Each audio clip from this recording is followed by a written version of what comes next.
Hello, this is part 2 of the Tailwind on Rails series, where we are going to build different UI elements that are commonly used in Ruby on Rails application. And previously we created a new Ruby on Rails app and we created a layout where we have a sticky navbar, a sticky sidebar, and the main content can be scrolled like this. And if we make the screen smaller, then you see the sidebar is not visible, and we have this button to open a drop-down menu. So you see on the big screen we have a sidebar and no button to open a drop-down menu, and on a small screen we have this button to open a drop-down menu, but we still did not create this drop-down menu itself. So that's what we are going to do in this episode. The drop-down menu is going to work more or less like this. We'll be able to click the button, and you see a drop-down is opened, we can scroll it, the background of our app is blurred and it is not scrollable. If we click outside of the drop-down, you see the drop-down is closed. I can also close it by clicking here, or by clicking escape, or by just making the screen big, so it will automatically be closed on the big screen. And let's see what other websites have similar behaviors. Well, for example, the official Tailwind CSS website. So here you see we have a navbar, and on a small screen we have all those links hidden, but we have this drop-down button. If I click it, you see the background is not scrollable anymore and it is blurred, and we have this drop-down that appears. If I click outside, it can be closed. If I click escape, it can be closed, and also I can close it by clicking this button. And let's see how this kind of behavior for desktop and mobile navigation works on the Super Rails website, for example. Here you see I'm logged in, I have a few different links. I make the screen small, so as it would be on a mobile device, and you see those links are all hidden, and I have this drop-down button. I can click the drop-down, here I can see my profile and different links, and I completely hide the main section of the website. I can click escape and it would be closed. I can make the screen big, and you see the navbar drop-down is also closed. So let's go back and build this kind of advanced navbar with all these features and different types of closing it in our application. So let's go, and I will say git stash to hide all the changes that I did. So I will refresh. You see this is the state it was by the end of the previous video. So in a small screen we have this button that does not do anything at the moment, and on big screen we have this sidebar and no drop-down button. So let's start building this kind of drop-down. I will go to application html.erb, and here is our navbar, this one. So we want the drop-down to be visible under this navbar. So let's try building a new nav element. Let's say nav drop-down, and we'll close the nav. And let's see. So here we have a new drop-down. Let's give it some kind of color. Class background rows 300. Okay, here it is. And you see it's kind of pushing the other content down. Let's see it more visibly. I will add some more lines to this drop-down. Okay, so you see it's pushing the main part of the content down. So we want the dropdown to be on top of the content, but not pushing the other content down. Let's achieve this by adding the class absolute. And you see we don't see the drop-down content anymore. Why is it so? Let's try adding width full. You see it is there. It is just under the sidebar. It's kind of hidden under the sidebar. You see on the mobile screen it is visible. I will hide width full, so you see it's just taking up this space. So I will again add width full, and I'm going to actually put these two navigation elements into one div, like this, div class something, div, and I'm going to make it so that they can be both scrolled together. So let's make the main content part bigger. You see now when I'm scrolling, the logo part and the dropdown do not scroll. If I hide this div that I just added, what will happen? You see the logo part stays, but the dropdown does scroll. So we want to create this div and add the sticky top to this div. out of the nav element. And let's see, I will save the changes. So see, the logo and the dropdown stay. And we will move the Z10 also to this div on top, like this. So you see, dropdown is above everything else. Looks fine, and it is also sticking under the navbar.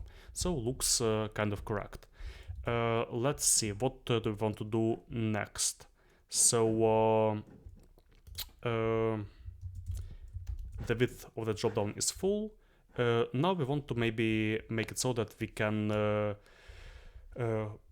scroll elements inside the dropdown. So let's add a few other elements. Let's start it from like 300 and finish with 400. And you see, now we can scroll this kind of dropdown. There's a lot of content to scroll, but it takes up well, all the space on the page, and we want it to just take up part of the page. So let's add some kind of height to the dropdown. Let's add the height as 80, for example. Here it is, and you see the content inside the dropdown does not scroll, but the main area does scroll. So we'll add an overflow by auto. Okay, and now you see the content scrolls inside the dropdown, and separately we have content that scrolls inside the main area if we focus it. So we have two scrollable parts.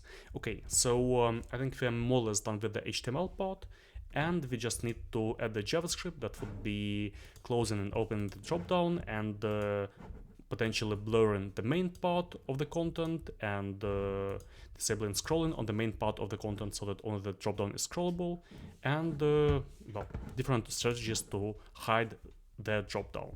So let's add a new stimulus controller. I will say Rails generate stimulus navbar, and let's open the navbar controller, and we are going to say that we are going to have a few actions. We will have a toggle action, so we will have toggle, and we will say that it will either open or close some element. So let's first add an element. We'll say static targets equals, and we will have a target named content. And if the content target is hidden, we will open it, otherwise we will close it. So we will say if this dot content target class list dot contains hidden, then we are going to open this dot open, else we are going to close this dot close. And let's add these actions. This dot open,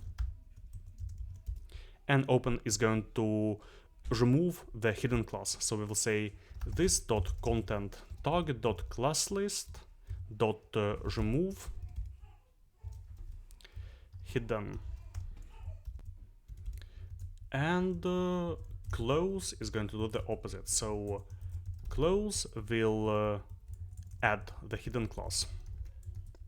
And I think now already we can open or hide our content. So let's try adding this data controller navbar into the div that wraps our navbar and our navbar dropdown. So here I will say data controller navbar, and on this button, on this button, I'm going to say role equals button, and data action is going to be click, and on click we are going to say navbar toggle, and on this other nav we are going to add the content target. So I'm going to say data dropdown target equals content. Let's see if it works. Yeah, and we can also use JavaScript to hide the content target by default. So on connect we will say this dot close. Let's refresh, Okay, it doesn't seem to be working. Let's see the errors. Okay, yeah, because I set dropdown target and we are using navbar as the name of the controller. Let's see. Okay, missing content for navbar controller. Yeah, target. Again, a typo. And you see it's hidden now. So I click here and we can open and close the dropdown. So it already works. It's already nice. And now let's make the screen big again. You see the dropdown is still open and we have no button to hide this dropdown. So we'll have to do something with this also. Let's actually address that. So I mean, it will not be a very common scenario, but for the geeks who like make the screen small, then make the screen big and have no way to close it, let's try to fix it. It might be actually a case when there's a tablet and you change the orientation of the tablet. So let's add a new action that would be something like close on big screen. And we would say we would have an event, and we would say if window dot inner width is bigger than small, so 768 pixels, then we will say this dot close, and we will need a way to listen to this event. So we're going to listen to the resize action with the stimulus. If we open hotwired dev and open stimulus and open I think handbook, no, reference,